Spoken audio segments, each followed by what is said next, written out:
Welcome back to another episode of All That Jazz. My name is Giovanni. I'm an expat dad living in South Korea. My parents were here, left last week already, and have been home for the past couple days. I reached out to my dad, and he did say that he's still feeling the jet lag a little bit. I did give him a forewarning that it does take a lot longer to adjust when you're flying back to the States from Korea, and it's only a matter of time until his internal clock starts working again. Other than that, I am currently on a 4-day weekend. There was a holiday today, actually, in South Korea. August 15th is Independence Day.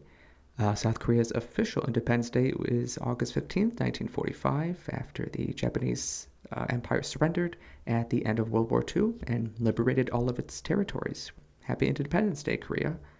To kind of just quickly highlight my weekend, the first day off, my family and I went to a night market over here in Ilsan. The region was by Kintex. Kintex is like a large like convention hall where they like to hold different concerts, different meetings, conventions, kind of that thing. The market itself was pretty small, fairly small. They had a couple like food trucks, a little pricey, if you ask me, and a little stage for magicians, shows, a water fountain for kids to play in. We didn't really hang out too long because there really wasn't much to do. So by the end of the evening, we just went back to my in-laws' place where we had some makgeolli and some pajan, which always blend well together. The following day, we went up north to Paju, and we went to this place called First Garden, which is a kind of like a botanical garden. They've filmed some dramas there, a couple movies. It's really nice. They have a petting zoo, a little water playground. The kids brought their swimsuits and they played in this little kind of like ravine to kind of splash around in the water a bit. It was a hot one that day, so it was quite refreshing to play in water. And then yesterday we went to the children's library, not too far from our place. Everything we try to just stay local. Read for a little bit. And as you can imagine, the kids just didn't want to sit still. So we just biked over to another area, Karosugil, where we went to one of my favorite sushi restaurants. And then last but not least, this morning we took the kids over to a kids cafe at the Lotte department, where we just played for a couple hours there and then made our way back home, stopped at another stream, another scorching day, so the kids could play for about a half hour or so, just to kind of tire them out. And then we've been home ever since, and now they're sound asleep. So what I want to talk about today is raising a family in both Korea and the USA and how both countries were a challenge as well as a perk. Let's get into that right now.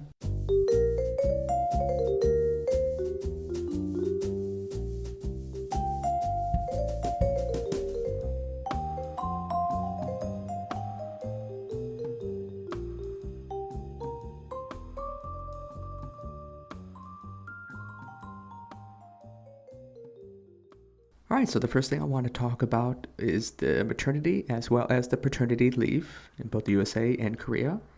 In the US, I was actually working at Yelp at the time, so I was given a 2-month paternity leave. My wife, however, was given no maternity leave.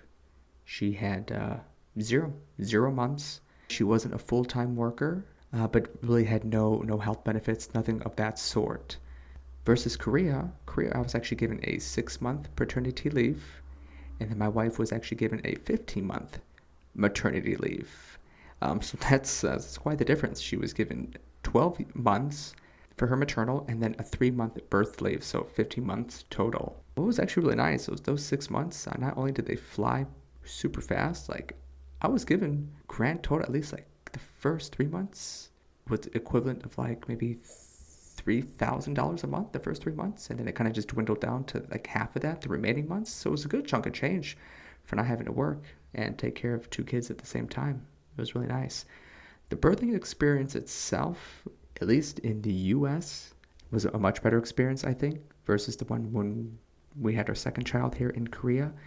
And now the reason I say that is because when we gave birth to Giano in 2022, that was like the peak of COVID in Korea, so their protocols were like extremely strict. But at the same time, we did have a lot of help from the Korean government, so I can't complain entirely too much when it came down to costs. For example, when we gave birth, when my wife gave birth to our firstborn, In 2018, we just were struggling financially wise. There was like no way we'd be able to afford any kind of a hospital visit. But luckily at that time we were on Medicaid, so the birthing process was free. Everything was picked up on the taxpayer dime. Um, we did have a 2 day hospital stay, and by the end of it, yeah, we paid nothing.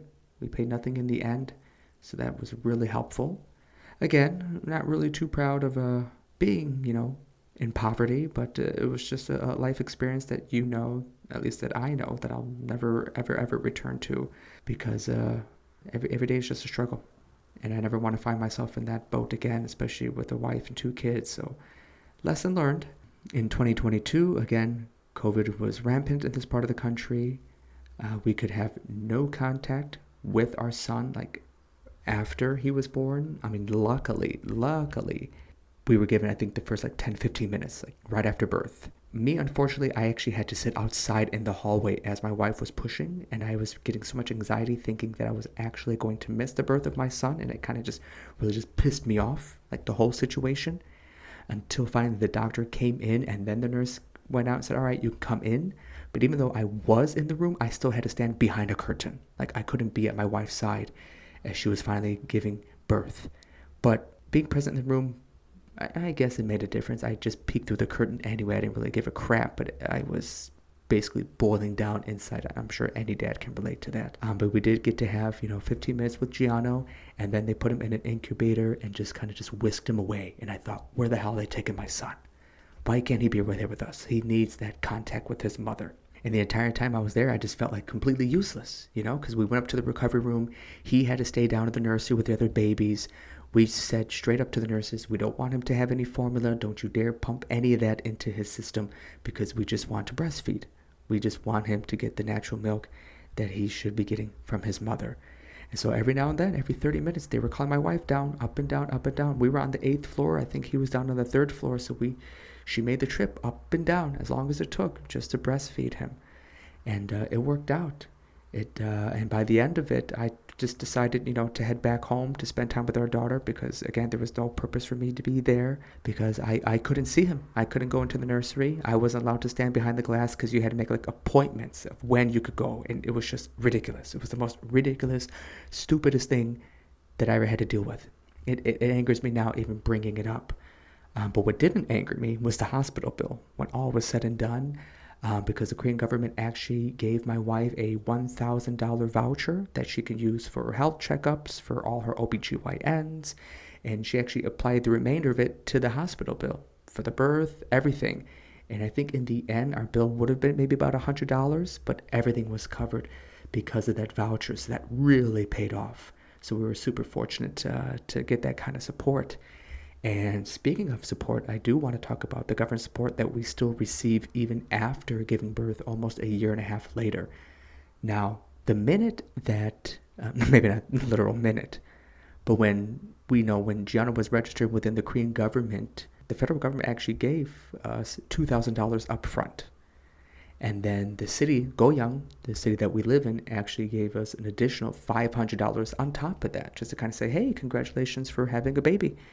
So that's 2,500 smackaroos right there. Now, from April to December, for the remainder of the year, we were also given $350 monthly, a monthly stipend that we could use, for formula, diapers, baby food, whatever we needed.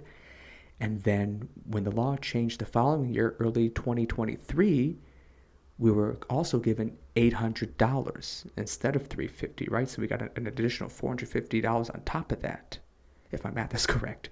From January to March, we were given $800 a month. And then from his first year, right, his first birthday up to his second birthday, we're given $400 a month. So I'm no mathematician, but that's a good chunk of change that we're still getting. So basically, even after giving birth, the government will pay us a small stipend for 2 years. And I want to actually refer back to that at the later part of this episode. Utilities. The government will actually give you discounts on utilities, including rent. So I'm happy to say that before we had our second child, we were paying only $270 a month in rent. And then after he was registered, we now pay $255 in rent each month. And that's for a 3 bedroom place, 3 bed, 1 bath, like a small condo, right? We're on the first floor. It's really nice. We are in a federal housing plan. So for young people that are married, I think you have to be a certain age limit. You have to reach, or you have to be making like a certain income, because the housing market is extremely high here in Korea. So they are building new apartments complexes that are catering to like the federal housing to kind of help younger families. There's no way, especially people our age, even younger than me, could afford a housing at the ridiculous prices that they're asking. They're asking, millions of dollars, and nobody has that kind of money. Water bill, gas bill, we get discounts on that each month, in addition to these monthly stipends as a result of having kids. And the government will also assist with schooling. If we are in government daycares, like my daughter, her first 2 years, she went to a government daycare, and I think we only had to pay like $25 a month, while the government picked up the rest.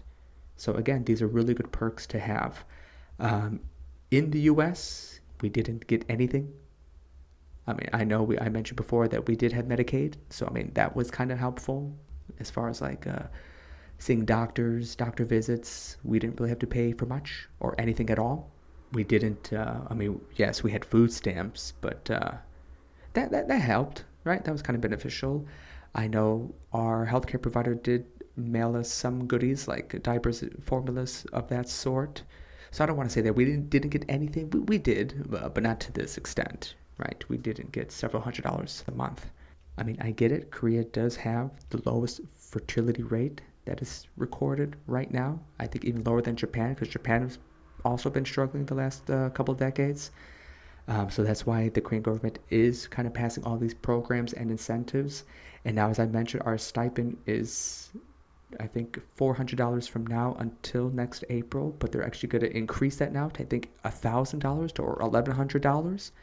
So if you're planning on having a child, next year is the year to do it, because you are going to be receiving at least $12,000 just in the first year of just having a child, and even more. Now, if you have 3 kids, if you have a third child, that child is basically going to have free schooling like their whole lives, right? Daycare is going to be covered, elementary school, public school, I think even certain universities, that their child will be receiving free tuition.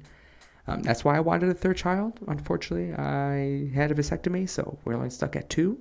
I'll probably be addressing the vasectomy procedure in another episode, in case there's any dads out there who kind of want to know what the process is like. And last but not least, like safety. Korea versus USA, I feel like my children are a whole lot safer here. There are no guns, so we don't ever have to worry about like school shootings. We don't have to worry about like kids doing like active shooter drills. Not only that, like kids can kind of just go anywhere they want. A lot of my students, at least previous students, they did attend a lot of like hagwons or a lot of academies, so they would attend multiple academies, but they can kind of just go on their own. We got shuttles that take them from place to place, and they don't really feel like threatened. A lot of times you do see kids just kind of either walking by themselves or like little groups, just completely unattended, no parents. And I'm kind of always like looking over my shoulder like, are they by themselves? Is Korea that safe? Like, it comes as a big shock, the first time you see and experience it. But really, I know last episode my dad mentioned like the first thing that really surprised him is that Korea really caters to kids. They do have playgrounds everywhere. Kids cafes are all over the place. Again, I went to one earlier today.